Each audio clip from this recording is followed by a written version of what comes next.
جزاک اللہ, شوق سے سنیں گے اور اس کو ہم اور آپ اپنا عبرت بنا لیں. اور یہ اس لیے سنا رہے ہیں تاکہ فرماتے ہیں اللہ والوں کی تذکرے سے اللہ کی رحمت برستی ہے.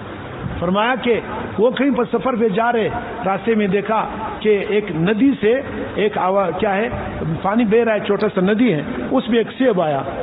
تو وہ سفر پہ جا رہے, بھوک لگ گئی ہوگی, تو انہوں نے کہا ایک سیب اٹھایا, بس بغیر سوچے اس نے سیب کھا لیا.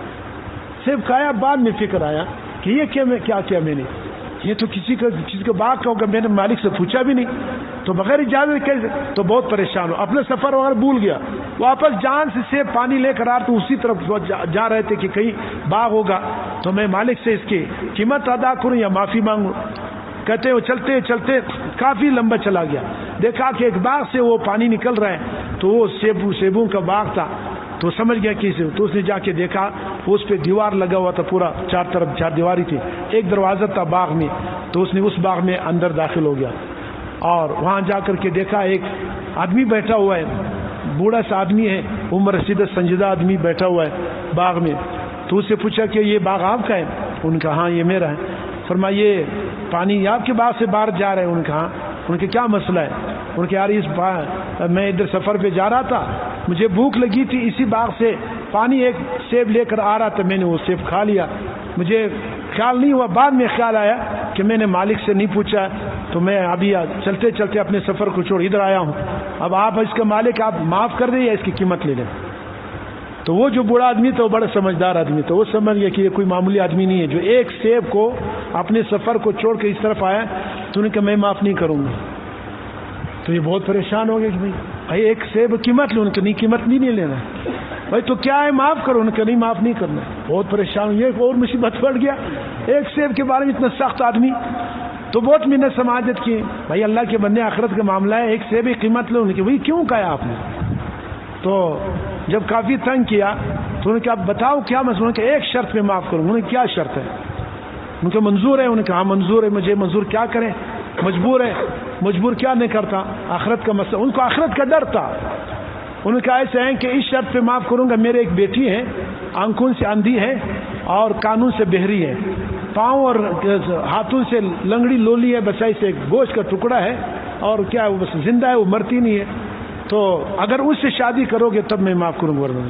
ابھی بیچارہ پریشان ہو گیا, کیا ایک سیب نہیں ہوگی, مصیبت میں گلے میں پڑ گیا. تھوڑی دیر سوچنے لگا, پھر آخرت یاد آیا کہ بھائی کیا ہے, تو چلو بس آخرت کا معاملہ ہے, آخرت میں تو معاملہ ٹھیک ہو جائے گا. انہوں نے کہا ٹھیک ہے, مجھے یہ شرط قبول ہے. بدل ناخواستہ قبول کر دیا. تو انہوں نے کہا اب کیا کریں گے؟ تو بھائی چلو میں آپ کو گھر لے جاتا ہوں, نکاح کریں گے, اس کو نکاح کر کے لے جاؤ, بس پھر آپ کو یہ سیب معاف. بڑا پریشان ہو گیا. تو چل گئے گھر میں, وہاں جا کر کے گھر میں بٹھایا, کھانا وغیرہ پانی پلایا ہوگا, اور کیا ہے نکاح بندوا دیا, اور مولوی صاحب کو بلایا, دو گواہ کی اس کے, یہ خود اس نے قبول کر دیا. دل میں بڑا پریشان تھا کہ اللہ کس حالت میں, کس امتحان میں گرفتار ہو گیا.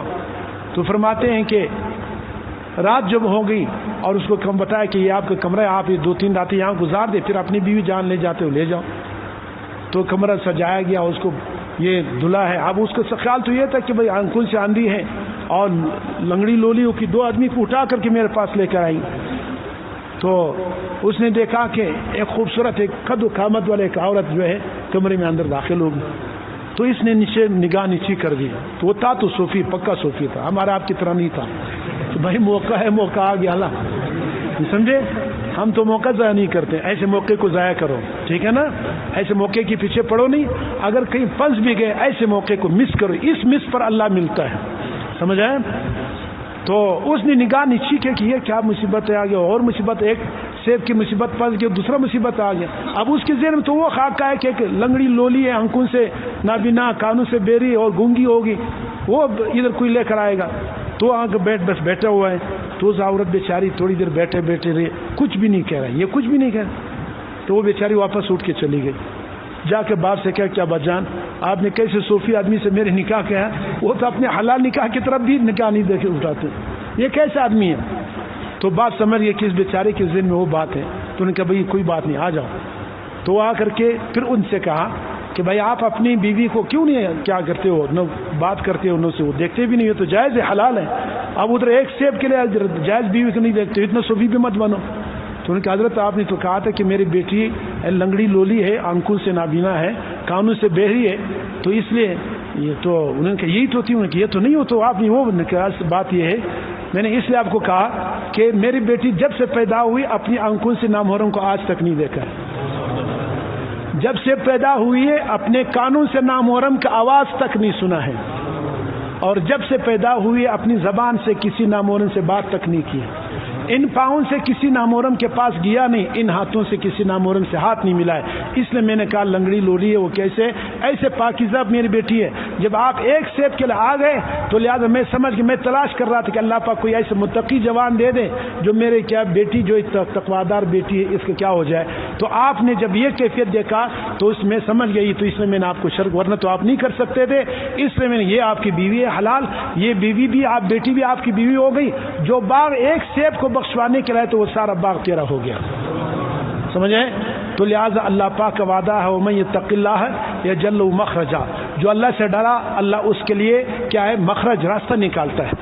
یہ پھنسا ہوا تھا کہ نہیں پھنسا ہوا تھا، اللہ نے راستہ نکالا کہ وَمَن يَتَّقِ اللَّهَ يَرْزُقْهُ مِنْ حَيْثُ لَا يَحْتَسِبُ، جو اللہ سے تقوی اختیار کرتا ہے اللہ وہاں سے اس کو روزی دیتا ہے کہ اس کو وہم